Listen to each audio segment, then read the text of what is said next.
नमस्कार दोस्तों, education classes Ramu में आपका स्वागत करता हूं। दोस्तों, आज की वीडियो हमारा जो भूगोल का टॉपिक चल रहा था उसमें हम अगला टॉपिक और वो है हमारा चट्टान, रॉक्स, जिसको हम कहते हैं चट्टान के बारे में आज हम इस वीडियो में पढ़ेंगे। तो काफी महत्वपूर्ण टॉपिक है भूगोल का, तो इस वीडियो को जरूर देखिएगा। वीडियो पसंद आया तो चैनल को लाइक शेयर सब्सक्राइब आप जरूर करिएगा। और एक चीज आपको बता दें कि शिक्षक भर्ती से रिलेटेड फ्री में नोट्स पीडीएफ चाहिए तो लिंक वीडियो के डिस्क्रिप्शन में टेलीग्राम चैनल का दिया गया है, वहां से जाकर आप ले सकते हैं। उस पर मैंने टेट सुपर टेट का जो प्रैक्टिस सेट होता है उसका मैं पीडीएफ वहां पर अपलोड किया हूं, तो जाकर वहां से आप ले सकते हैं। तो चलिए दोस्त, आज का हमारा टॉपिक रहेगा चट्टान।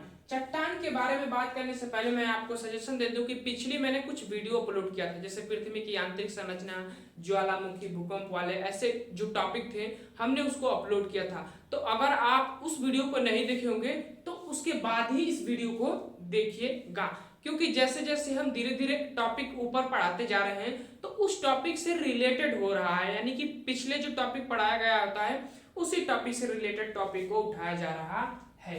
तो आज हमारा चट्टान है और चट्टान पृथ्वी के अंदर ही पाया जाता है। जब वो बाहर आता है तो वो ज्वालामुखी के माध्यम से बाहर आकर एक पर्वतनुमा संरचना का निर्माण करता है।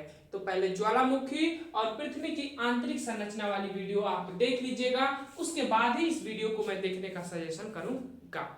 अब चलते हैं अपने टॉपिक पर, और टॉपिक है हमारा चट्टान। चट्टान की अगर हम बात करें तो पृथ्वी के वो भूभाग, वो प्राकृतिक क्षेत्र जहां पर कठोरतम रूप वाले क्षेत्र पाए जाते हैं या एरिया कह सकते हैं पाए जाते हैं, उसी को चट्टान कहते हैं। चट्टान का मतलब कि वो कठोर रूप धारण होता है। अगर चट्टान के प्रकार की बात करें तो चट्टान को 3 प्रकारों में बांटा जाता है: आग्नेय चट्टान, अवसादी चट्टान और रूपांतरिक चट्टान।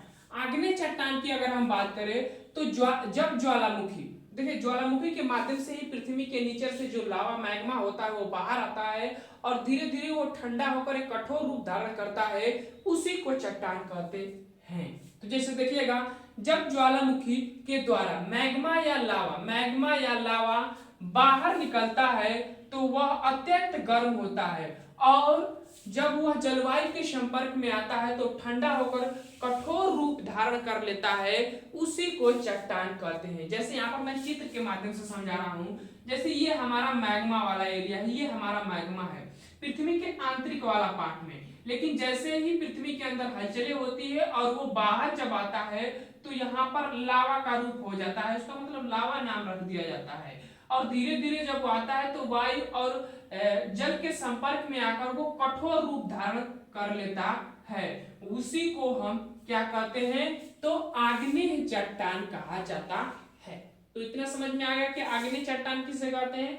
अब चलते हैं आगे, अवसादी चट्टान की बात करते हैं।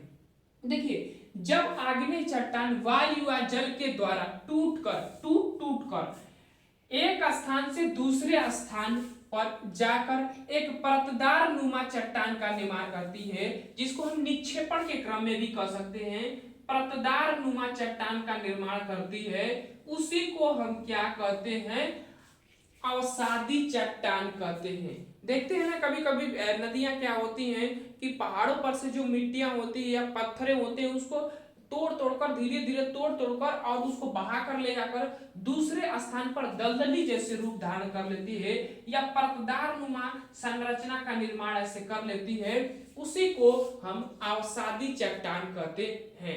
ये जो प्रक्रियाएं होती है ये निक्षेपण के क्रम में होती है, याद रखिएगा, निक्षेपण के क्रम में होती है, तो ध्यान रखिएगा। आगे चलते हैं और अगला हमारा तीसरा चट्टान है रूपांतरिक चट्टान, या इसको आप कायांतरिक चट्टान भी कह सकते हैं। इसमें क्या होता है कि जब ताप और दाब से रासायनिक प्रक्रिया चट्टानों में चलती है, रासायनिक प्रक्रिया जब ताप उस पर पड़ता है, दाब पड़ता है, तो उसमें एक रासायनिक प्रक्रिया चट्टानों में चलने लगती है, और उसी रासायनिक क्रियाओं में आग्नेय और अवसादी चट्टान दोनों की बात हो रही है, ध्यान रखिएगा, इन दोनों की बात हो रही है। आग्नेय या अवसादी चट्टान टूटकर छोटे छोटे टुकड़ों में होकर एक चट्टान का रूप धारण कर लेते हैं, तो उसको हम रूपांतरित चट्टान या कायांतरित चट्टान कहते हैं। जैसे अगर हम बात करें तो अगर हम पृथ्वी पर देखें तो अरावली पर्वत को देखिएगा। अरावली पर्वत जो है सबसे पुराना पर्वत है और उसमें ताप और दाब से काफी रासायनिक प्रक्रियाएं देखने को गई हैं। वो खंडहरों की तरह इधर उधर पत्थर जो है बिखरे हुए पड़े हैं। तो वो एक रूपांतरित चट्टान का ही उदाहरण आप मान सकते हैं। तो ये तीनों चट्टान हो गए। अब इन चट्टानों की हम विशेषताओं के बारे में बात करते हैं जो काफी महत्वपूर्ण है। प्रश्न यहां से बनते हैं, ये तो सिर्फ एक परिभाषा हो जाती है, प्रश्न जहां से बनते हैं उसकी बातें अब हम करते हैं। जैसे आग्नेय चट्टान की विशेषता की बात करें तो ये कठोर होती है। कठोर होने का मतलब ये है कि जब ये बाहर आती है चट्टान तो जल और वायु के संपर्क में आती है तो यहां से तो एकदम मतलब लिक्विड फॉर्म में होती है यहाँ पर चट्टानें, क्योंकि अंदर ज्यादा टेम्परेचर होता है, गर्मी होती है। लेकिन जैसे वो ऊपर आती है और जलवायु के संपर्क में आती है तो वो कठोर हो जाती है। तो इस तरह से आप कह सकते हैं कि यह कठोर चट्टान होती है। ठंडा होने के बाद वो कठोरी रूप धारण कर लेती है। उसके बाद दूसरा पॉइंट है कि जीवाश्म रहित होती है। जीवाश्म रहित का मतलब ये हुआ कि अब मान लीजिए कि कोई भी चट्टान है या कोई भी जीवाश्म है, अगर वो पृथ्वी के अंदर है तो वो काफी मतलब कि पृथ्वी के अंदर वाला एरिया जो होगा वो काफी गर्म होगा, काफी उसका टेम्परेचर होगा, कभी तो वो लिक्विड फॉर्म होगी, तो उसमें जो है इसमें जीवाश्म नहीं पाए जाएंगे, क्योंकि जीवाश्म इसमें जल जाएंगे, इतने टेम्परेचर इसमें होता है। तो इस तरह से आप कह सकते हैं कि ये जीवाश्म रहित होती है, इसमें जीवाश्म नहीं पाया जाता है। जैसे आप कह सकते हैं कि खनिज, तेल पदार्थ, ये जितने भी पार्ट होते हैं ये आग्नेय चट्टान में नहीं पाए जाते हैं। इसका मतलब यही कहने का होता है। लेकिन इसमें बहुमूल्य धातुएं पाई जाती है, जैसे कि सोना, चांदी, निकेल, लोहा, तांबा। ये जो बहुमूल्य धातुएं है ना, ये आग्नेय चट्टान के रूप आग्नेय चट्टान में पाई जाती हैं, क्योंकि ये अगर इन पर टेम्परेचर होगा तो ये लिक्विड फॉर्म में रहेंगी, फिर बाहर आएंगी तो ये कठोर रूप धारण कर लेंगी। तो इस तरह से आप कह सकते हैं कि ये चीजें जो है आग्नेय चट्टान में पाया जाता है। एक चीज और आपको ध्यान रखना है कि जैसे जो चट्टानें होती हैं या कह सकते हैं कि ज्वालामुखी जो होते हैं, तो वो जो नीचे वाला पार्ट होता है इसको तो मैग्मा कहते हैं, लेकिन जो वो नीचे रूप रहते हैं तो उसको गिरनाइट चट्टान के नाम से जाना जाता है। ये चीज याद रखिएगा, इंपॉर्टेंट है, पूछा गया है। उसको गिरनाइट चट्टान कहते हैं पृथ्वी के अंदर जब पाया जाता है, लेकिन जैसे वो पृथ्वी के बाहर आकर लावा का रूप धारण कर लेता है या वो कठोर रूप धारण कर लेता है तो उसको बेसाल्ट चट्टान के नाम से जाना जाता है। आग्नेय चट्टान में बात किया जाए तो इसको आप लावा का पठार भी कह सकते हैं या ज्वालामुखी का पठार भी इसको कहा जाता है, कभी कभी लोग इसको कहते हैं। तो ध्यान रखिएगा, बाहर आएगा तो बेसाल्ट चट्टान नाम हो जाता है, अंदर रहेगा तो गिरनाइट चट्टान नाम हो जाता है। और ये गिरनाइट चट्टान और बेसाल्ट चट्टान दोनों आग्नेय चट्टान के अंतर्गत आएंगे, आगे अभी उसकी बात किया जाएगा। लेकिन एक चीज और ध्यान रखिएगा, कभी कभी होता है क्या है कि पृथ्वी में जो हलचलें होती हैं तो जब ज्वालामुखी फटता है, लेकिन कभी कभी होता क्या है कि पृथ्वी की हलचल जो होती है वो उतनी क्षमता की नहीं हो पाती है जो पृथ्वी फट सके, और जब वो फट नहीं सकती है तो वो ज्वालामुखी जो होते हैं लिक्विड फॉर्म में वो पृथ्वी के अंदर ही अपने समा जाते हैं और वो इसी आकार में समाने का कार्य करते हैं। ये जो मैंने संरचना बनाया हुआ हूं इसी आकार में समाने का कार्य करते हैं। लेकिन जब इस आकार में तो इनके कई कई नाम दिए होते हैं, जैसे कि अगर इस आकार का होता है ये एरिया, अगर इस आकार का, तो इसको हम बैकोलिथ के नाम से जाना जाता है। इंपॉर्टेंट है, ध्यान रखिएगा। इस आकार की एरिया में जब वो उसी में समाहित हो जाते हैं पृथ्वी के अंदर ही, तो उसको हम बैकोलिथ के नाम से जाना जाता है। लेकिन ऐसे सीधी रेखा में जब आप वो समाहित होते हैं या उनकी संरचनाएं बनती है पृथ्वी के अंदर पाई जाती है तो उसको डाइक कहा जाता है। लेकिन ऐसे उड़नतुआ रूप परतदार नुमा संरचना ऐसे पाई जाती है तो उसको फाइकोलिथ कहते हैं, फ्लाइंग लिथ भी इसको कहा जाता है। तो फाइकोलिथ के नाम से इस संरचना को पाई जाती है। पृथ्वी के अंदर ये सभी संरचनाएं पाई जाती है, याद रखिएगा। उसके बाद अगर ऐसे संरचना जो है पृथ्वी के अंदर अगर देखने को मिलती है तो उसको लैकोलिथ के नाम से जाना जाता है, या एल आकार की संरचना भी आप इसको कह सकते हैं, लैकोलिथ के नाम से जाना जाता है। तो ये इंपोर्टेंट है, पृथ्वी के अंदर ज्वालामुखी अगर बाहर नहीं निकल पाता है तो इसी रूप का संरचना धारण करता है, और जब ऐसे रूप धारण करता है तो इनके कई कई अलग नाम होते हैं, तो इन नाम को भी ध्यान रखिएगा। अब हम आगे चलते हैं और आगे हम बात करते हैं अवसादी चट्टान की विशेषता। अवसादी चट्टान की बात करें तो ये जीवाश्म युक्त होती है। अभी हमने बात किया था कि आग्नेय चट्टान जो है जीवाश्म रहित होती है, मतलब इसमें जीवाश्म नहीं पाए जाते हैं, लेकिन इसमें जीवाश्म पाए जाते हैं। ये परतदार नुमा संरचना का जो है निर्माण करने को जानी जाती है। मैंने कहा था कि निक्षेपण के क्रम में इसमें जो है एक संरचनाएं बनती है, तो परतदार नुमा संरचना के नाम से भी जाना जाता है इस अवसादी चट्टान को। जैसे अगर हम बात करें परतदार नुमा संरचना, इसलिए क्योंकि मान लीजिए कि ये लोएस का क्षेत्र है, लोएस एक फेमस क्षेत्र है जो काफी पूछा जाता है उदाहरण में, एक रेगिस्तानी क्षेत्र है। ये मंगोलिया में पाया जाता है, मंगोलिया और चीन के बॉर्डर पर एक रेगिस्तान एरिया है जिसको गोबी कहा जाता है, याद रखिएगा, गोबी उसको कहते हैं, गोबी नाम सब्जी का है लेकिन ये एक रेगिस्तान का नाम है गोबी। ये मंगोलिया और चीन के बॉर्डर पर पाया जाता है। यहाँ पर एक लोएस नामक क्षेत्र पाया जाता है। वहां पर होता क्या है कि जब वहां पर तेज हवाएं चलती हैं तो यहाँ से रेगिस्तान को उठाकर, मतलब यहाँ मान लीजिए कि रेगिस्तान है आपका एरिया, जहां से उठाकर दूसरे एरिया की तरफ, जैसे जहां पर पेड़ पौधे जो भी एरिया बचे हुए हैं उनको जाकर ढक लेते हैं, और उनको ढक लेते हैं तो ये चीजें जो होती है, जो जीव जंतु पेड़ पौधे होंगे वो उसके नीचे दब जाएंगे, और जब वो दब जाएंगे तो धीरे धीरे जो है वो जीवाश्म का रूप धारण कर लेते हैं। तो इसी तरह इसको जीवाश्म रहित जीवाश्म युक्त होता है, और ये जो चीजें इसमें दबती हैं तो इसी में तो बहुमूल्य धातुएं मिलेंगी, जैसे कि कोयला, ऐसे ही मतलब पेड़ से ही तो कोयला जब पृथ्वी के नीचे दब जाता है तो कोयला का रूप धीरे धीरे उसके रासायनिक परिवर्तन होगा, और वो मतलब कि वो अपना रासायनिक परिवर्तन कर दूसरे रूप में धारण कर लेते हैं। तो कोयला पाया जाएगा, खनिज पाया जाएगा, तेल जो होते हैं वो पाए जाएंगे, चूना पत्थर, बलुआ पत्थर, ये सब चीजें जो है इसी अवसादी चट्टानों में पाई जाती है। तो समझ में आ गया परतदार नुमा क्यों?